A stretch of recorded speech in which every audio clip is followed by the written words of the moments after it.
Assalamualaikum warahmatullahi wabarakatuh. Nama saya Muhammad Arif Nur Hadis Tibis. NIM saya 1011024000040 dari S1 TTKJ 2403.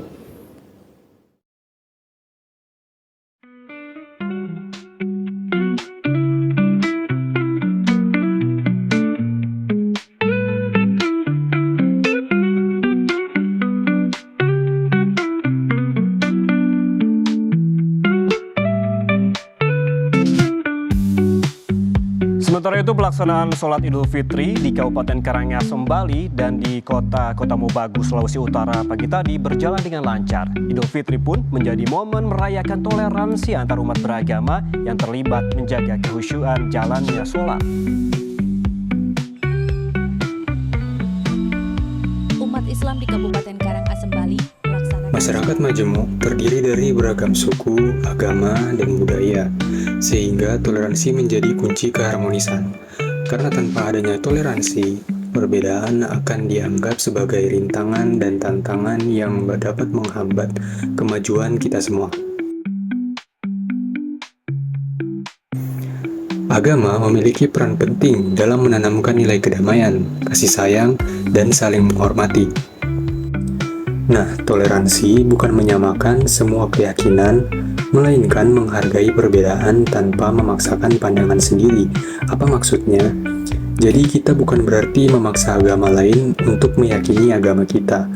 Namun, kita menghargai mereka, menjalankan keyakinan mereka masing-masing tanpa adanya konflik dari satu sama lain.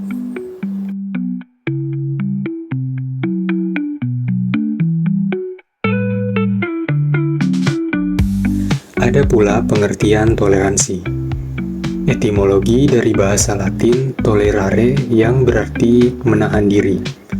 Dalam definisi umum, toleransi adalah sikap saling menghargai dan menghormati perbedaan, termasuk perbedaan keyakinan. Sedangkan dalam definisi Islam, membolehkan orang lain menjalankan ajaran agamanya tanpa gangguan, selama tidak merusak atau mengancam kedamaian. Jadi, selama tidak ada keadaan mengancam atau konflik dari kedua belah pihak, maka Islam memperbolehkan dan bahkan menghargai orang lain untuk menjalankan ajaran agama mereka. Ada pula toleransi dalam Al-Quran. Salah satunya dalam Quran Surat Al-Kafirun ayat 6 yang berbunyi lakum dinukum waliyadin, yang artinya untukmu agamamu dan untukku agamaku. Apa maksudnya? Maksudnya adalah ayat ini menjelaskan bahwa Islam mengakui keberadaan agama lain dan tidak memaksakan keyakinan. Ini adalah bentuk toleransi yang tegas, namun tetap menjaga identitas agama Islam. Ada pula ayat Al-Quran yang kedua, yakni prinsip kebebasan beragama. Dalam Quran Surat Al-Baqarah ayat 256, La ikraha fid din, yang artinya tidak ada paksaan dalam menganut agama. Di sini menjelaskan bahwa Islam melarang pemaksaan dalam urusan keyakinan. Setiap manusia diberi kebebasan untuk memilih agama sesuai dengan hati nuraninya.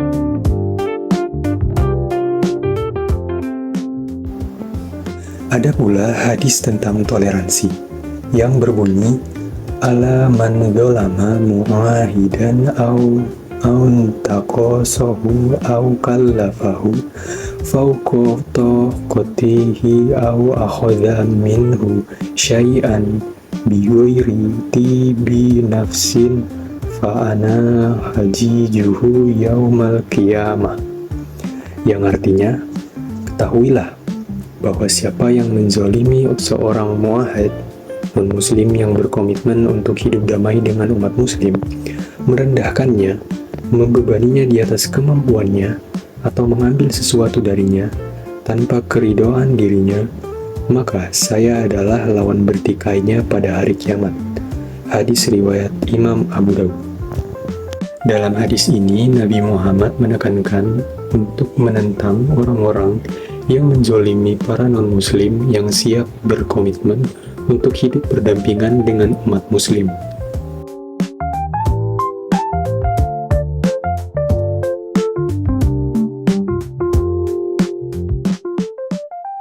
Ada pula contoh teladan Nabi dalam toleransi.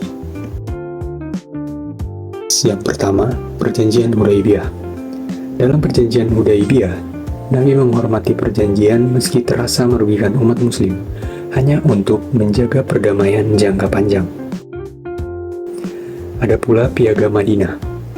Dalam Piagam Madinah, Nabi menjamin hak dan kebebasan beragama bagi Yahudi dan non-Muslim sebagai bagian dari komunitas. Yang ketiga, tamu Kristen Najran. Nabi mengizinkan mereka beribadah di Masjid Nabawi sebagai bentuk penghormatan atas keyakinan lain. Bayangkan, sekelas Nabi saja memperbolehkan orang Kristen beribadah di Masjid Nabawi sebagai bentuk penghormatan. Nah, ada juga bentuk toleransi dalam kehidupan sehari-hari yang bisa kita terapkan. Yang pertama, menghormati perayaan agama lain tanpa ikut merayakannya. Yang kedua, tidak mencela atau merendahkan kepercayaan orang lain. Yang ketiga, menjalin kerjasama dalam urusan sosial, bukan dalam ibadah. Yang keempat, memberi ruang dan kebebasan beribadah bagi pemeluk agama lain. Namun, tetap ada batasan toleransi dalam Islam, yaitu yang pertama, tidak menyetujui keyakinan yang bertentangan dengan ajaran Islam. Yang kedua, tidak ikut serta dalam ritual atau ibadah agama lain. Dan yang ketiga adalah toleransi tidak berarti menganggap semua agama sama benarnya. Kesimpulan yang dapat kita ambil adalah Islam adalah agama yang menjunjung tinggi toleransi. Lalu, Al-Quran dan Hadis menunjukkan sikap terbuka dan damai terhadap pemeluk agama lain. Dan toleransi adalah sarana menjaga harmoni sosial tanpa kehilangan identitas keimanan. Terima kasih telah menonton video saya tentang makna toleransi dalam kehidupan beragama. Semoga apa yang saya sampaikan dapat bermanfaat bagi kita semua. Sekian, terima kasih. Wassalamualaikum warahmatullahi wabarakatuh.